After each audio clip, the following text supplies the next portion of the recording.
Welcome friends, welcome to R channel cook with Suji. இன்னைக்கு நம்ம super டேஸ்டியான டெலிஷியஸான முட்டைக்கறி தாங்க செய்திருக்கோம். இது பார்த்தீங்கன்னா ஆப்பத்தோட, இடியாப்பத்தோட, சப்பாத்தியோடலாம் வச்சு சாப்பிட்றதுக்கு ரொம்பவே சூப்பராக இருக்கும். சிம்பிளான இன்க்ரீடியன்ஸில் ரொம்ப குயிக்காக ஈஸியாக செய்திடலாம். ஒரு தடவை இது செய்தீங்கன்னா குழந்தைகள்லேருந்து எல்லாருமே கண்டிப்பாக இதே தான் ரிப்பீட்டடாக கேட்பாங்க. அந்த அளவுக்கு டேஸ்டியாக இருக்கும். வாங்க இந்த குயிக்காக செய்யக்கூடிய முட்டைக்கறி எப்படி பண்ணுறதுன்னு பார்க்கலாம். இங்க நம்ம ஒரு மிக்சர் ஜார் வச்சிருக்கோம். இதுல பெரிய வெங்காயம், நல்ல ஒரு பெரிய சைஸா இருந்துச்சுன்னா 2 வெங்காயம் சேர்த்திக்கோங்க. சின்னதா மீடியமா இருந்துச்சுன்னா ஒரு 3 வெங்காயம் போல சேர்த்திக்கோங்க. ஒரு 6-7 பல் அளவுக்கு பூண்டு சேர்த்திக்கலாம். கூடவே இஞ்சி பாத்தீங்கன்னா ஒரு 1/2 இன்ச் அளவுக்கு இஞ்சி, அதையும் இதோட சேர்த்திடலாங்க.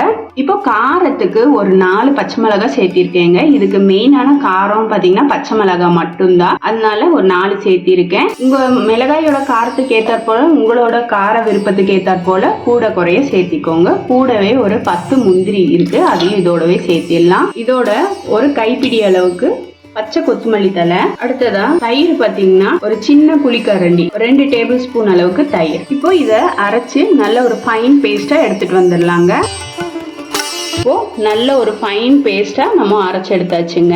இங்க நம்ம பேன் வச்சிருக்கோம். இதுல ஒரு டேபிள் ஸ்பூன் அளவுக்கு எண்ணெய் சேர்த்திக்கலாம். இப்போ முட்டையை பாத்தீங்கன்னா ஒரு 5 முட்டை நம்ம வேக வச்சு வச்சிருக்கோம். இப்போ இது ஒன்னொன்னா இந்த எண்ணெயில சேர்த்திடலாங்க. இப்போ இதுல மஞ்சள் பொடி பாத்தீங்கன்னா ஒரு 1/4 டீஸ்பூன் அளவுக்கு சேர்த்திடலாம். கூடவே வரமிளகாத்தூள் 1 டீஸ்பூன் போல சேர்த்திடலாங்க. ஃப்ளேம் பார்த்தீங்கன்னா நல்ல ஒரு சிம்மில் வச்சு நம்ம டோஸ்ட் பண்ணி எடுக்க போகிறோம். ஃப்ளேம் ஹை பண்ணிட்டோன்னா இந்த மசாலாலாம் பார்த்திங்கன்னா நமக்கு கருத்து போயிடும். நமக்கு முட்டையும் பார்த்திங்கன்னா கீழே வந்து சீக்கிரமாக குக் ஆகி பபிள்ஸ் போல் வந்துடும். அதனால் ஸ்லோ ஃப்ளேமில் வச்சு நல்லா புரட்டி கொடுத்து வேக வச்சு எடுத்துக்கலாம்.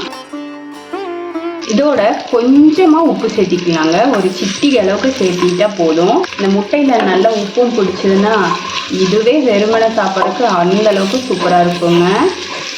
ஸ்லோ ஃப்ளேமில் வச்சு இது போல் புரட்டி குக் பண்ணிக்கலாம். இப்போ நம்ம ஃப்ளேமை ஆஃப் பண்ணிடலாங்க. இப்போ முட்டை பார்த்திங்கன்னா நல்லா ஈவனாக ரோஸ்ட் ஆகி வந்திருக்கு. அதுக்காக தான் நம்ம வந்து ஸ்லோ ஃப்ளேமில் இது போல் ரோஸ்ட் பண்ணுறது. ஹை ஃப்ளேமில் பண்ணும்போது இதோட மேலே இருக்க இந்த ஒயிட் லேயர் பார்த்திங்கன்னா பபிள்ஸ் ஆட்ட, அதாவது எண்ணெய் பட்டுச்சுன்னா நம்ம ஸ்கின் எப்படி பொசுங்குங்க, அது மாதிரி பபிள்ஸ் பண்ண மாதிரி ஆகிடும். கொஞ்சம் அது ரொம்ப கிறிஸ்பாக இருந்தாலும் நமக்கு நல்லா இருக்காது. லைட்டாக மேலால் அழகாக ரோஸ்ட் ஆனால் தான் சூப்பராக இருக்கும். இது போல் கோடுகள் போட்டுக்கிட்டிங்க அப்படின்னா நல்லா உப்பு காரம் நல்லா உள்ளே இறங்கி கொடுக்கும். இப்போ நம்ம ஃப்ளேமை ஆஃப் பண்ணிடலாங்க. இப்போ இங்கே ஒரு கடாய் வச்சுருக்கோம். இதில் ஒரு 2 டேபிள் ஸ்பூன் அளவுக்கு தேங்காய் எண்ணெய் இப்போ சேர்த்திக்கிறேங்க. இப்போ தேங்காய் எண்ணெய் சூடானதும் பட்டை, லவங்கம், ஏலக்காய் சேர்த்திக்கலாங்க. பட்டை பார்த்தீங்கன்னா 1 இன்ச் அளவுக்கு எடுத்திருக்கேன். லவங்கம் 3-4 எடுத்திருக்கேன், சின்னதாக இருக்கிறதுனால. அடுத்ததான் ஏலக்காய் ஒரு 3 பீஸ் அளவுக்கு எடுத்திருக்கோம். இதை சேர்த்திடலாம் எண்ணெயில். இந்த பட்டை, லவங்கம், ஏலக்காய் எண்ணெயில் கொஞ்சம் நல்ல மணம் வர வரைக்கும் கொஞ்சமாக ரோஸ்ட் ஆகட்டும். இப்போ அரைச்ச இந்த பேஸ்ட்டை சேர்த்திடலாம். இப்போ ஸ்லோ ஃப்ளேம்லேயே இதை வந்து நல்லா பச்சை மணம் போகிற வரைக்கும் வதக்கி கொடுத்துடலாங்க. இதில் நம்ம முந்திரி சேர்த்திருக்கறனால டக்குன்னு கீழே அடிப்பிடிச்ச மாதிரி ஆகிடும். அதனால கொஞ்சம் ஃப்ளேம் கம்மியாகவே வச்சு இது போல் செய்யுங்க. இப்போ நம்ம அரைச்சி இந்த விழுது பார்த்தீங்கன்னா இந்த ஈரப்பதம் எல்லாம் போய் நல்ல மசாலா வாசம், பச்சை வாசம் எல்லாம் போயிட்டு இப்போ பாருங்க எண்ணெயில நல்லா பிரிஞ்சு திரண்டு வர்ற அளவுக்கு இது போல சுருண்டு வந்திருக்கு. இப்போ ஃப்ளேம் சிம்லேயே இருக்கட்டும். இப்போ இதுல மிளகாய் பொடி ஒரு 1/4 டீஸ்பூன் அளவுக்கு சேர்த்திடலாம். மல்லி பொடி 1 டீஸ்பூன் அளவுக்கு. அடுத்ததா கரம் மசாலா பார்த்தீங்கன்னா ஒரு 1/2 டீஸ்பூன் அளவுக்கு சேர்த்திடலாம். இதுக்கு தேவையான அளவு உப்பும் இதோடவே சேர்த்திடலாம். இப்போ இது எல்லாத்தையும் நல்லா ஒரு தடவை வதக்கி கொடுத்துடலாங்க. இப்போ இதுக்கு தேவையான அளவு தண்ணி சேர்த்திடலாங்க.